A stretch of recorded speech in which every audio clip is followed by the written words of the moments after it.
Surat police commissioner Anupamsinh Gehlot દ્વારા operation trap mission અંતર્ગત આપેલી સૂચનાને લઈ અધિક પોલીસ કમિશનર મીણાની સૂચનાને લઈ નાયબ પોલીસ કમિશનર ઝોન 1ની એલસીબીની ટીમે બાતમીના આધારે ઉધના પોલીસ મથકમાં ઘરફોડ ચોરીના ગુનામાં 28 વર્ષીય નાસ્તા ફરતા સીઆરપીસી કલમ 70 મુજબ વોરંટવાળા આરોપી બાબુલાલ ધર્માજી પ્રજાપતિને રાજસ્થાનથી ઝડપી પાડી સુરત લાવી તેનો કબજો ઉધના પોલીસને સોંપવાની તજવીજ હાથ ધરી હતી।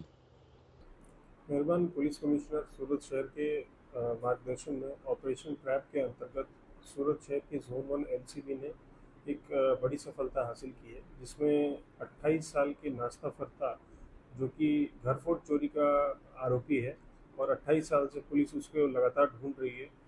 सीआरपीसी कलम 70 के वांटेड आरोपी को राजस्थान से जोन 1 एलसीबी टीम ने पकड़ के लेके आया है।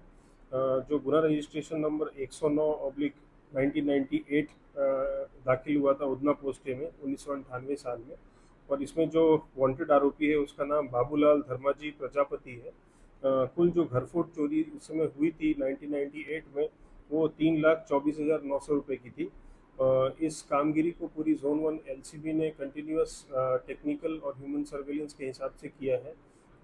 कई बार ऐसा हुआ है कि वहाँ पे जाने पे आरोपी वहाँ से सटक के भाग जाता था, इसीलिए जोन 1 एलसीबी ने अलग तरीका अपनाया और वहाँ पे जाके लोकल जो वेशभूषा था उसमें अपने आप को ढाला। 3-4 दिन वहाँ पे रहे, लोगों का कॉन्फिडेंस जीता, उसके बाद वहाँ से आरोपी को पकड़ के लाने में सफलता हासिल की है। और इससे हम यही मैसेज देना चाहते हैं कि आरोपी चाहे कितना भी इंटेलिजेंट हो, लेकिन पुलिस आज नहीं तो कल उस तक जरूर पहुँचती है और कानून के हवाले करती है।